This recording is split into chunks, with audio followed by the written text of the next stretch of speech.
DC generator.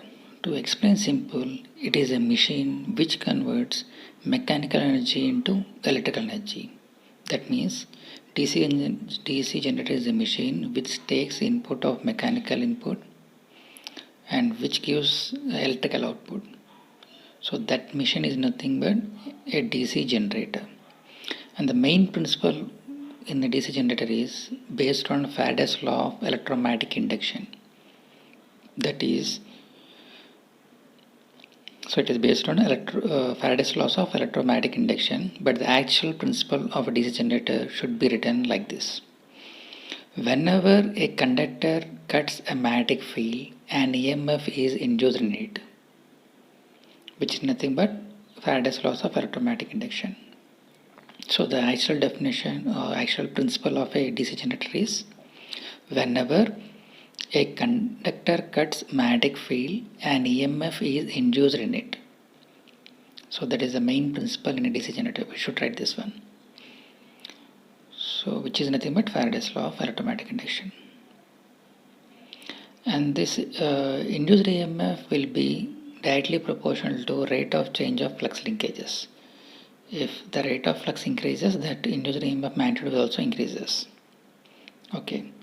Next, this induced EMF, for inducing EMF, three parameters should be compulsory. That is, first one is magnetic field, second one is conductor, and third one is relative motion between these two. So there should be magnetic field, there should be a conductor, and there should be relative motion between these two. So relative motion means either magnetic field should be varied with respect to conductor, or else conductor should be varied with respect to magnetic field. So depending upon this, there will be two types of induced EMFs. First one is statically induced EMF, in which the conductor will be stationary and the magnetic field will be rotating. So because of this, the induced EMF will be induced in this one.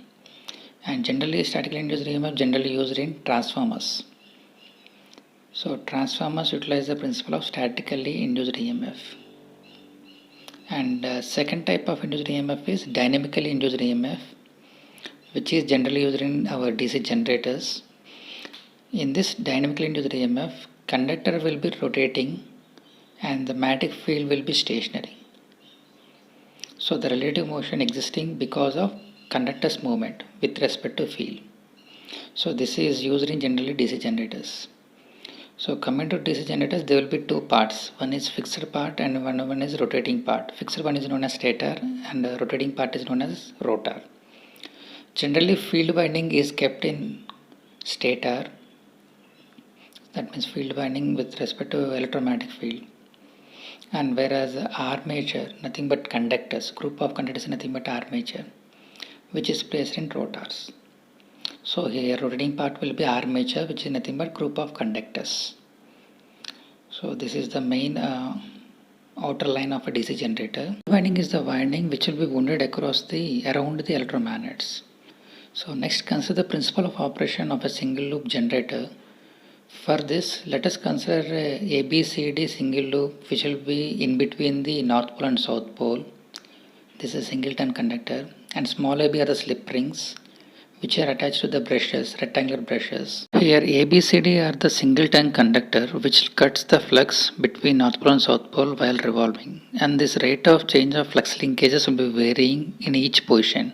In position 1, AB will be out of the flux, so the flux linkage will be 0, and in second position the flux linkage will be somewhat increase, and in third position the flux linkage is maximum, and in fourth position again the flux linkage decreases, while coming to the fifth position again the flux linkage will be 0 because out of the flux.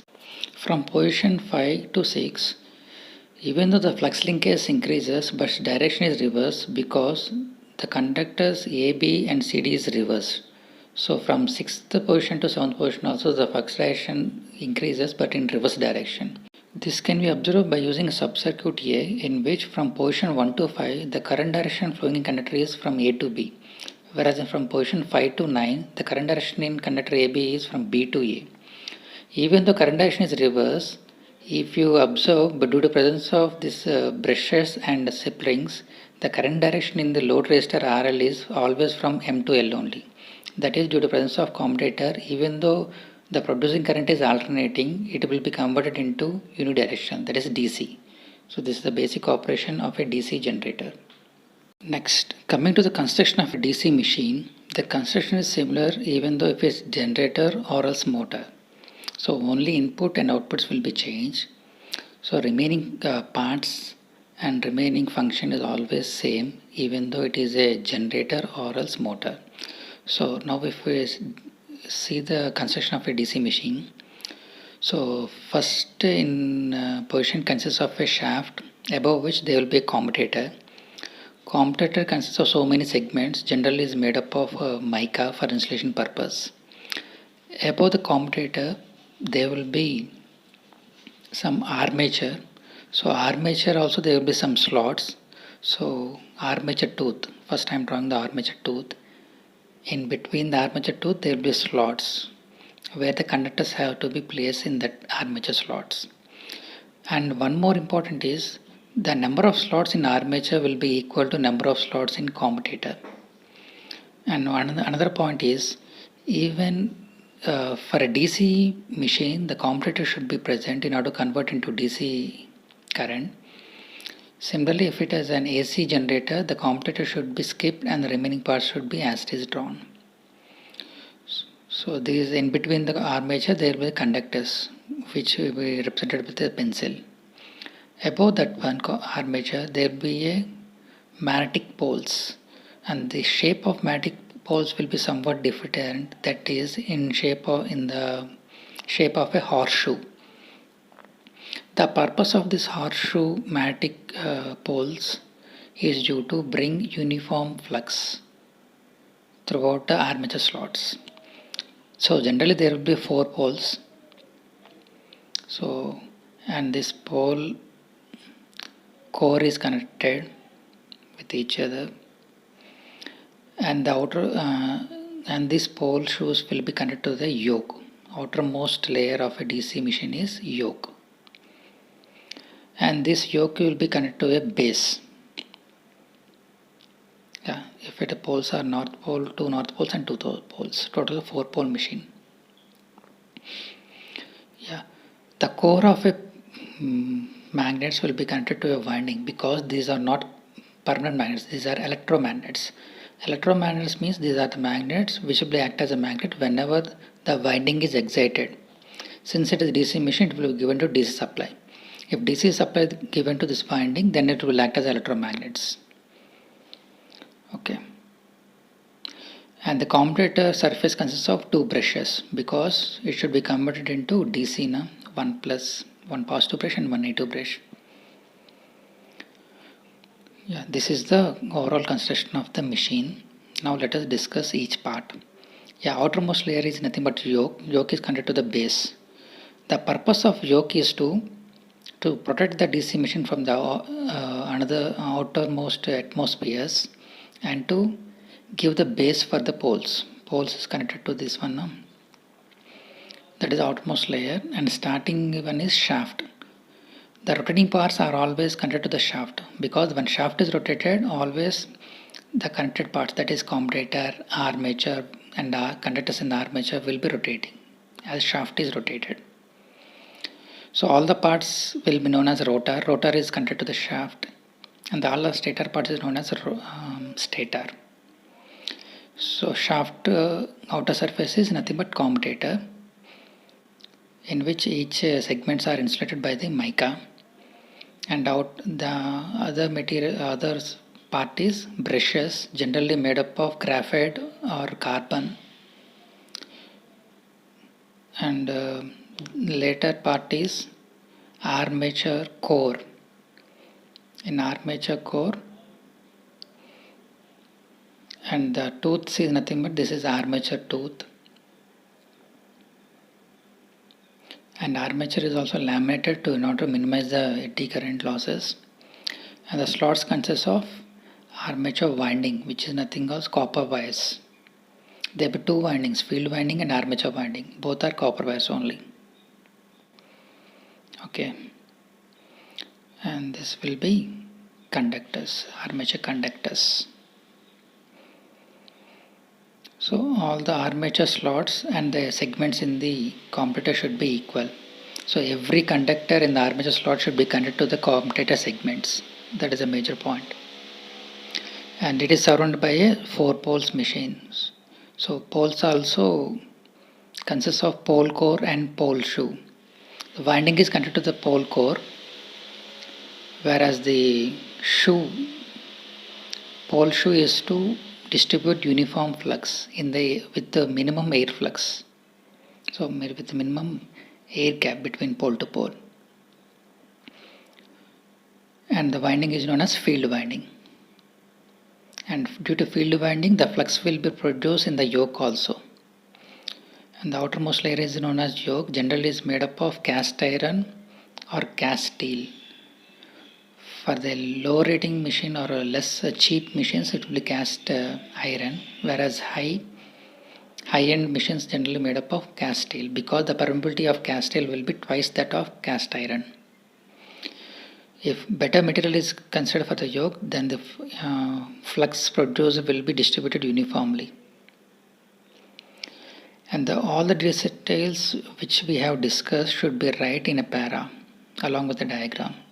And these details can also be given in the form of PPT. You can go through this one.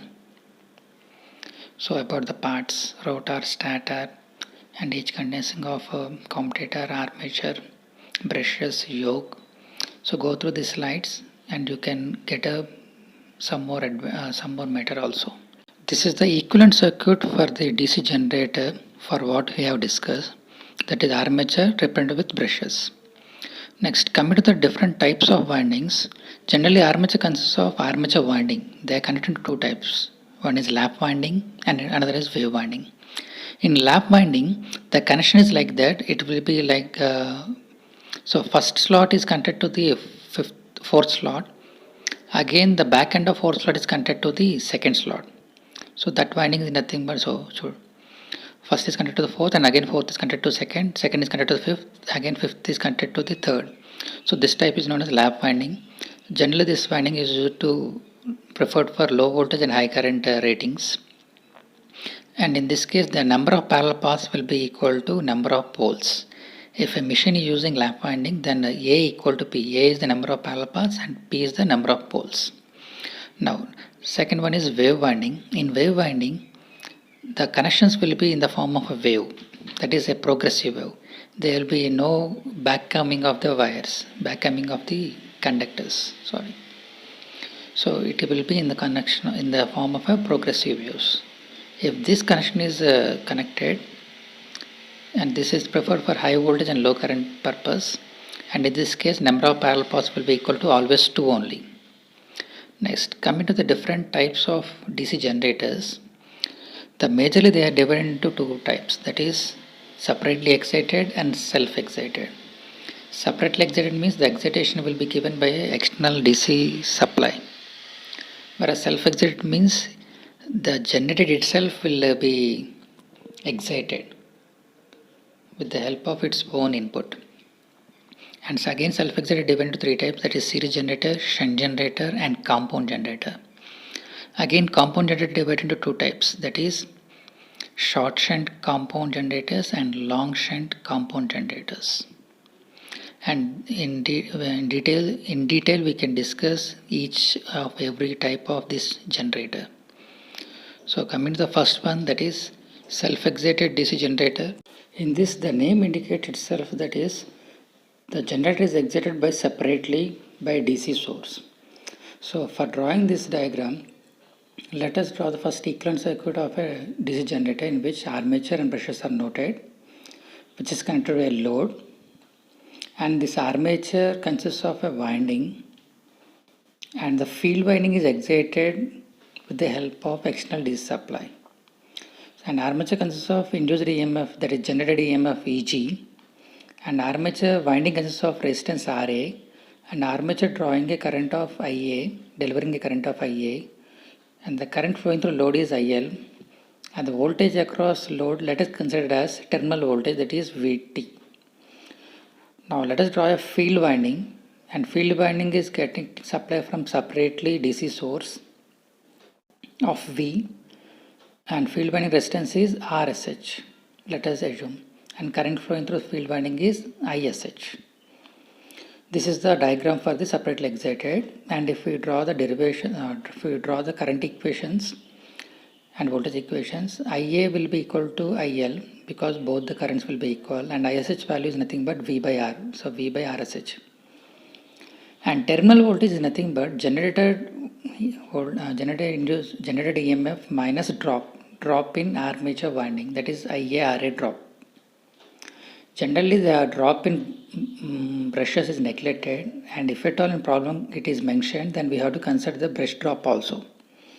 Next, power developed, that is PG value will be equal to armature voltage and armature current, that is EG into IA. Similarly, power delivered to the load, PL value will be equal to terminal voltage VT into load current IL. So these are the voltage, current and power equations for a separately excited generator.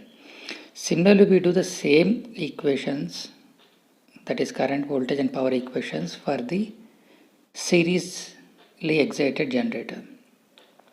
So in seriously excited generator, so name itself is saying that generator consists of a series winding which will be in series with the armature, and later it is connected to the load.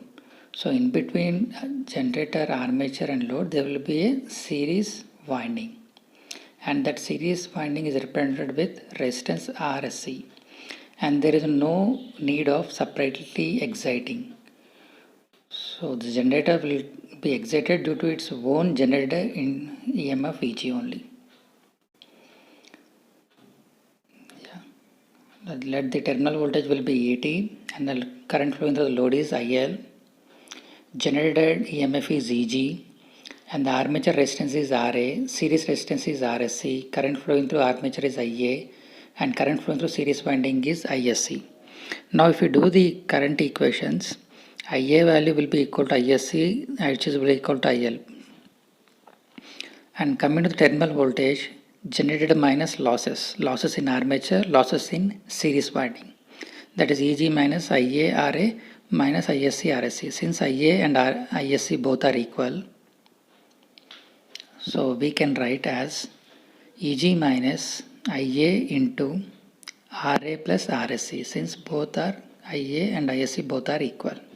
The power generator will be equal to EG into IA, and power at load will be equal to ET into IL, just like in separately excited only. Next, coming to the shunt wound generator, here name only indicates that there will be winding which will be shunted across the armature. Shunt means parallel. So here in this generator consists of a field winding which is in parallel with the armature. So for that, let us draw the armature with the brushes, and armature generated EMF will be EG, and armature resistance is RA, and since it will be in parallel with the field winding, let us draw a parallel field winding, and it is connected to the load. Armature is also connected to the load, and load voltage will be VT terminal voltage, and load flowing current is IL, and the current flowing in armature is IA, and current flowing in the field winding, since it is shunt, ISH. Current flowing in the shunt field winding is ISH, and resistance is RSH. Now let us draw the current equations, that is IA will be dividing as ISH and IL, that is simply by applying KVL. IA will be equal to ISH plus IL, and ISH value is nothing but VT divided by RSH, because since it is parallel, voltage will be common, so V by R. Next, the terminal voltage VT value will be equal to EG minus IARA. This is the terminal voltage equation. Next, power generator value will be equal to EG into IA, and power delivered to the load will be equal to VT into IL. That will be common. This is about shunt wound generator. Next, compound generators. That means compound name indicates that it consists of two windings. One is series winding and another is shunt winding. And again, this compound winding is divided as short shunt and long shunt. Short shunt compound generator means the shunt winding is across only armature. So for this, consider a armature with brushes and series winding, and it is considered the load, and the shunt winding will be across armature only. Across armature only it will be shunt winding, and the shunt field resistance armature consists of IA current, EG voltage, and RA resistance. Shunt field consists of ISH and resistance is RSH. Series field winding consists of RSC and current is ISC. Load consists of IL and VT. This is normal as usual. Now coming to the current equation, IA will be divided as ISH plus ISC, and ISC will be nothing but IL only. ISC and IL both are equal. Next, coming to the ISH value, ISH is nothing but V by R only now. So V is nothing but terminal voltage plus drop across series resistance. That is ISH value is equal to VT plus ISC RSC divided by RSH. So voltage across armature means EG by RSH or else VT plus ISC RSC divided by RSH value. We can use both formulas. And terminal voltage equation, just as usual, VT is equal to EG minus IARA, and there is also series field winding. So VT is equal to EG minus IARA minus ISC RSC. Yeah, this is the voltage terminal voltage formula. And power generated value is EG into IA, and power delivered to load, PL value will be equal to VT into IL. Both short shunt compound generator. Similarly, next one is long shunt compound generator, in which the shunt field resistance will be in parallel with both armature as well as series winding. So consider generator in which EG is the generator EMF, IA is the current flowing through armature, and RA is the armature resistance, RSH is the shunt field resistance in which parallel with both armature and series winding resistance, that is RSC. And current flowing through series winding is ISC, shunt field winding current is ISH, and load current is IL, load voltage is VT. Now coming to the current equation, first IA value will be equal to ISC since both are equal, and later current equation IA value is divided as ISH plus IL. And next voltage equation, that is ISH value is nothing but VT by RSH, because in parallel voltages will be equal. So voltage across RSH is nothing but VT only. Next, terminal voltage VT value is equal to EG minus IA RA minus IA RSC, because IA and ISC both are equal. Next, power generated is nothing but EG into IA, and power delivered to load is ET into IL. These are the very important formulas, current and voltage formulas of different types of generators, separately excited, series, shunt, long shunt and short shunt, which should be known for doing problems. So let us do one problem so that you can clearly understand why these formulas are important. A shunt generator delivers a load current of 450 amperes at 230 volts. Shunt generator means first you have to draw the shunt generator diagram along with the equations so that you can easily solve the problem. Shunt generator means it consists of a armature connected to the load and consists of a shunt field winding which is parallel with the armature.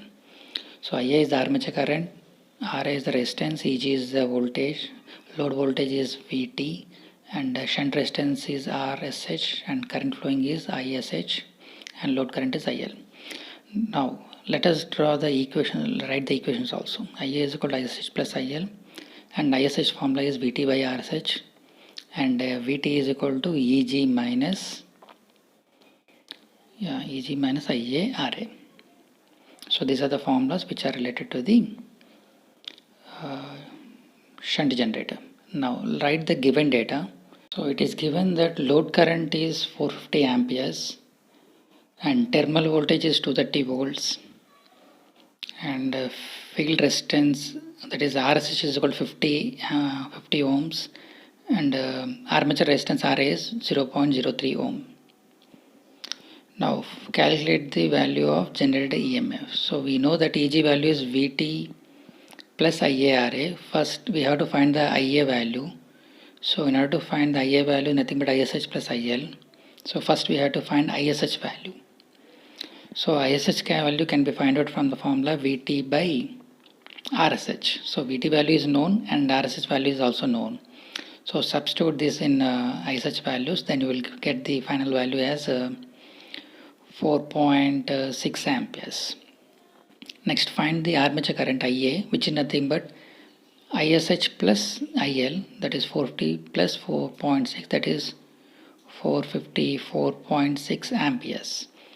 Now substitute all these values in EG, then you will get the required solution. In this way you have to do the problems. So if we know the correct diagram and the equations, it will be easy to doing problems. So let us do another problem.